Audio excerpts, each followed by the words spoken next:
Internet के OTT platforms पर जिस तरह से अश्लील सामग्रियां परोसी जा रही हैं, नई पीढ़ी के मानसिक रूप से उनके विचलन का खतरा है। इस पर सुप्रीम कोर्ट ने भी याचिका में जताई गई चिंता से सहमति जताते हुए सरकार और ओटीटी प्लेटफॉर्म्स को नोटिस जारी किया है। इस मामले में याचिकाकर्ता की तरफ से पेश हुए विष्णु शंकर जैन, उनसे हम बात करते हैं। विष्णु, कितना इम्पोर्टेंट है ये मामला जिसमें कि नई पीढ़ी, मतलब ये पीढ़ियों का संक्रमण हो रहा है इससे? देखिए, आपको ये बात समझनी पड़ेगी कि जो बहुत ही रिनाउंड साइकोलॉजिस्ट हैं प्रोफेसर डोमिनिक डिक्सन, उन्होंने अपने रिसर्च पेपर में कहा है कि इस तरह का ऑब्सीन और भद्दा content, indecent content, pornographic content, it has direct correlation with rapes. जो offence against women and children हो रहे हैं, उसका बहुत बड़ा एक contribution is because of this obscene content. तो आज जो हम माननीय सर्वोच्च न्यायालय के सामने गए हैं, हमने पूरे सेकेंड्स और मिनट्स के साथ वो ओटीटी और सोशल मीडिया प्लेटफॉर्म चिन्हित करके कोर्ट के समक्ष लाए हैं। 9 ऐसे प्लेटफॉर्म्स हैं अभी तक हमारी रिसर्च में जो ऐसा बताते हैं कि इनडिसेंट और ऑब्सीन कंटेंट जो कोई आदमी अपने परिवार के साथ या 2 अडल्ट लोग भी साथ बैठ के नहीं देख सकते हैं, इस तरह का भद्दा content, obscene content social media और ओटीटी प्लेटफॉर्म में परोसा जा रहा है। इस पे कोई रिस्ट्रिक्शन नहीं है, कोई रेगुलेशन नहीं है। आज हम उस एरा में रह रहे हैं जहाँ पे indecent representation of women act 1986 है, जहाँ पे पॉस्को एक्ट है, जहाँ पे एंटी रेप लॉज हैं, जहाँ पे सेक्शन 67 ऑफ आईटी एक्ट है।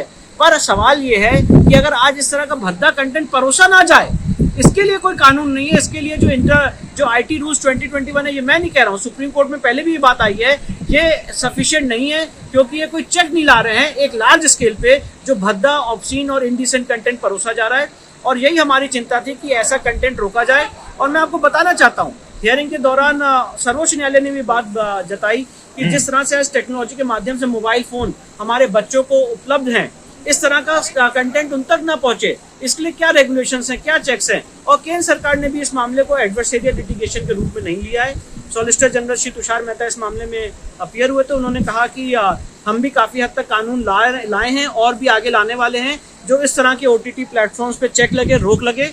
और इसलिए आज केंद्र सरकार ने दोनों पक्षों को सुनने के बाद, सुप्रीम कोर्ट ने दोनों पक्षों को सुनने के बाद केंद्र सरकार और ओटीटी प्लेटफॉर्म्स और सोशल मीडिया प्लेटफॉर्म्स को नोटिस जारी। इसमें सुनवाई के दौरान हमने देखा कि एक जगह ऐसे जब आपने बोला कि ये कुछ चीजें हैं जो मैं पढ़ नहीं सकता हूँ यहाँ पर, मतलब इतना वो है, वो क्या चीज थी जो आपने कोर्ट को कागज दिए? देखिए, जब कोर्ट में नहीं पढ़ सकते तो मुझे लगता है कि यहाँ पे भी नहीं बोलना चाहिए। बस मैं इतना जानता हूँ कि एक्सट्रीमली भद्दा, मतलब जो आप अगर कहते हैं किसी को फ्रीडम ऑफ स्पीच और एक्सप्रेशन, तो इस बात को तोलना चाहिए कि क्या फ्रीडम ऑफ स्पीच और एक्सप्रेशन इस देश में बिना कोई रीजनेबल रिस्ट्रिक्शन क्या रही है। जो मैंने संविधान पढ़ा है आर्टिकल 19(2) में, freedom of speech and expression is subject to public order, health and morality. तो आप कर रही हो right to swing your arms ends where my nose begins. आप फ्रीडम ऑफ स्पीच और एक्सप्रेशन का ये दुरुपयोग नहीं कर सकते हैं कि ऐसा भद्दा कंटेंट परोस रहे हैं जो आदमी बोल भी नहीं सकता है, जो आदमी देख भी नहीं सकता है, जो आदमी की कल्पना से परे है। तो इस तरह की बात, हम यहाँ पे कोई मॉरल पुलिसिंग के लिए नहीं है, पर सवाल ये है कि आज अगर हमारी यूथ, हमारी जनरेशन, हमारे बच्चे, हमारा फ्यूचर उस तरह पे आज सोशल मीडिया प्लेटफॉर्म में बोलना चाहता हूँ, ये विचारों के आदान प्रदान के लिए है, पोर्नोग्राफिक कंटेंट के लिए सोशल मीडिया नहीं है। और आज सोशल मीडिया पे, ओटीटी प्लेटफॉर्म्स पे आज इस तरह का कंटेंट आ रहा है। मैं पूछना चाहता हूँ सर, आज अगर कोई फिल्म रिलीज होती है तो सेक्शन 5 बना हुआ है सिनेमेटोग्राफिक एक्ट 1952 का, सेंसर बोर्ड बना हुआ है, और उस तरह की फिल्म जिसमें एक पर्टिकुलर कंटेंट दिखाया जाता है उसको रेगुलेट किया जाता है। पर ओटीटी और सोशल मीडिया प्लेटफॉर्म्स इस रेगुलेशन से बाहर क्यों हैं? और इसीलिए हम कोर्ट के समक्ष गए थे और माननीय और कोर्ट के समक्ष श्री तुषार मेहता साहब ने भी बात कही कि इतना भद्दा कंटेंट है जिसकी कल्पना भी नहीं की जा सकती है, और उस पर हम रेगुलेशन लाएंगे। ये जो ओटीटी प्लेटफॉर्म पर जो सीरीज बनाते हैं, इन लोगों ने ये मान लिया है कि एक दिन जल्दी ही ऐसा आएगा जब ये एक्सेप्टेबल हो जाएगा समाज में, इसलिए वो सारी चीजें दे रहे हैं। और अधिकतर जगह उनको नहीं देने से भी काम चलेगा, लेकिन उसके बावजूद वो उसमें गंदा मसाला डालते हैं। आपने बिल्कुल सही बात कही। और जब हम लोग आज बात कर रहे हैं विकसित भारत की, तो हमें ये भी सोचना है कि क्या हमारा देश एक कल्चरली प्रॉपर नेशन होगा?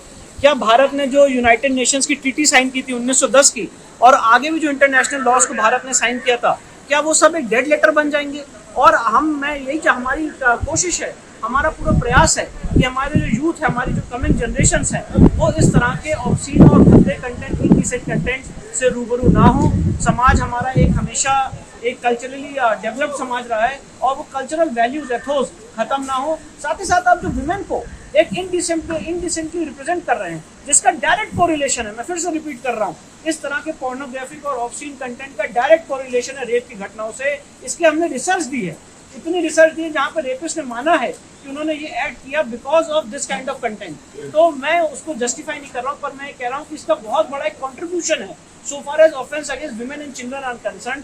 इसलिए इस पर रोक लगाना, इसको रेगुलेट करना, इसको चेक करना नीड ऑफ द आवर। एक और आखिरी सवाल ये कि अब तक लोगों ने आपको इतिहास को दुरुस्त करने के परिप्रेक्ष्य में देखा था मुकदमे करते, ये मुकदमा ऐसा है जो भविष्य को दुरुस्त करने के लिए, जो हमारी फंडामेंटल ड्यूटीज़ हैं, जो हमारे directive principles of the state policy हैं, जो इंटरनेशनल ट्रीटीज़ हैं, जो लॉज ऑफ द लैंड हैं, उसका प्रॉपर इम्प्लीमेंटेशन किया जाए। और जो हमारी कमिंग जनरेशन है अक्रॉस द रिलीजियस लाइंस, कोई भी व्यक्ति ये नहीं कह सकता है कि इस तरह का जो कंटेंट है वो किसी भी आदमी को परोसा जाए। जो सभ्य समाज में आप अपने भाई के साथ, अपने बहन के साथ, अपने माता पिता के साथ बैठ के सोशल मीडिया और OTT प्लेटफॉर्म्स पे नहीं देख सकते हैं, जिस पे कोई रेगुलेशन नहीं, कोई चेक नहीं है, इस पे रेगुलेशन और चेक आना चाहिए। इसलिए हम माननीय सर्वोच्च न्यायालय के समक्ष, यानी आज़ादी ऐसी नहीं हो कि उच्छृंखलता की हद तक चली जाए, और ऐसी नहीं हो कि आने वाली पीढ़ियों के दिमाग में बहुत सारी गंदगी भर दे, आने वाली पीढ़ियों के कच्चे मस्तिष्क में ऐसी चीजें डाल दे जिससे वह आगे अपराध की या फिर वैसी लाइन पर चल पड़े जिससे कि आगे आने वाली पीढ़ियों का भविष्य अंधकार में हो जाए। लिहाजा जरूरी है कि समय रहते ऐसे ऐसे OTT पर परोसी जा रही सामग्री की जड़ों में मट्ठा भरने की, ताकि दूर दूर तक, सदियों सदियों तक उसमें घास फूस भी पैदा ना हो। संजय शर्मा, दिल्ली, आज तक।